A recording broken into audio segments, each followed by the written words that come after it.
9, 10 et 11. Alors, on arrête la rotation de la machine et on vient vérifier. Ici, c'est important, c'est toute la prise de mesure qui va déterminer la précision. Je laisse toujours mes outils contre le diamètre et contre l'épaulement, parce que s'il faut faire encore une modification, il suffit juste de compenser avec les verniers. Alors, je viens prendre la mesure et ma longueur est à 39,5. D'accord? Donc ici, on a fini quelle étape? 23,5, longueur 39,5. Donc on a fini le dégrossissage.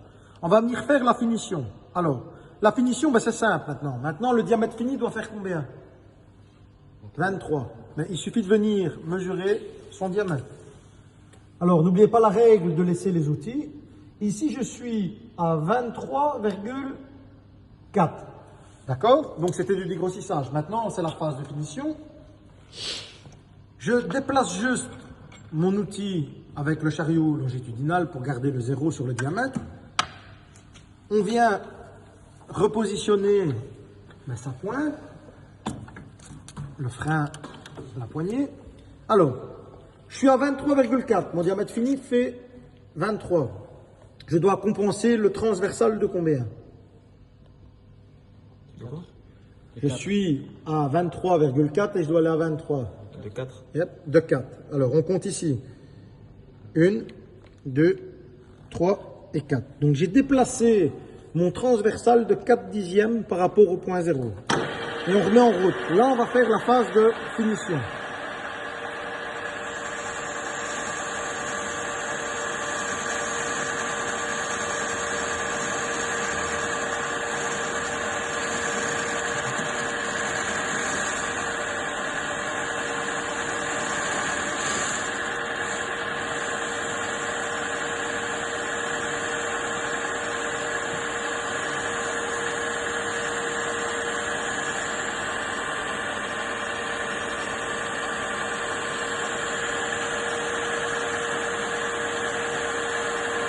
Alors ici, il est important, c'est de ne pas s'endormir.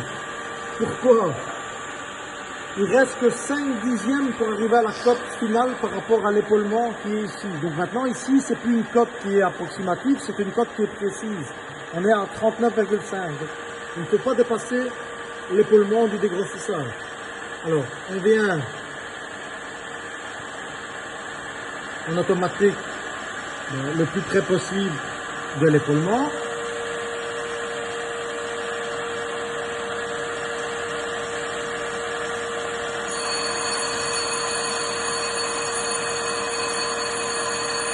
Alors, j'arrête l'automatique et on vient en manuel. Donc, vous voyez, je vais venir ici en manuel pour supprimer le deuxième épaulement de la finition. Donc, je vais venir me rapprocher le plus près possible. Voilà.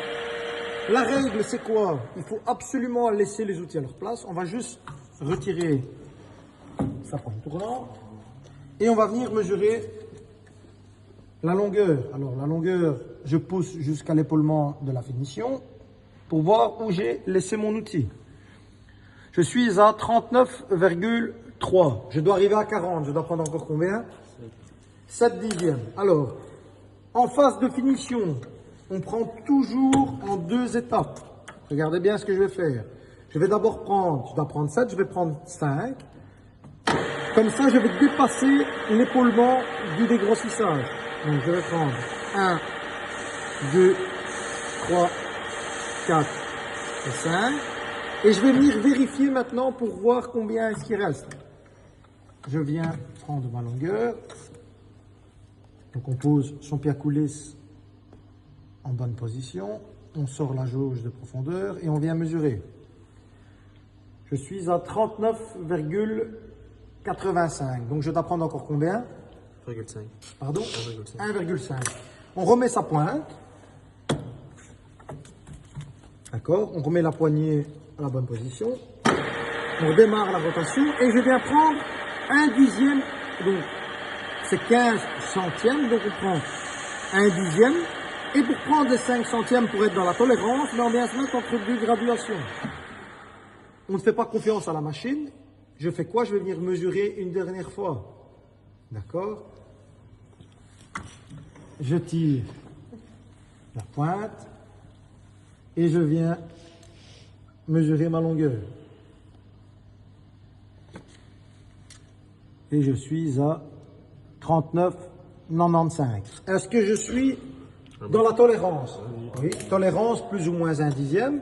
Donc je suis 5 centièmes en dessous. Alors, regardez bien pourquoi c'est important de laisser les outils à leur place. S'il y a des perfectionnistes, ben les 5 centièmes, je peux les prendre. Pourquoi? Parce que mon zéro est toujours resté actif. Je fais quoi? Je viens les prendre, les 5 centièmes. Donc là, je suis à 40. Et maintenant, qu'est-ce qu'il faut faire pour ne pas oublier? À la fin, il faut absolument dresser l'épaulement. Alors, dresser l'épaulement, c'est quoi? C'est venir retirer la matière sur l'épaulement pour être donc la face, donc l'épaulement et le diamètre bien à 90 degrés. Il suffit juste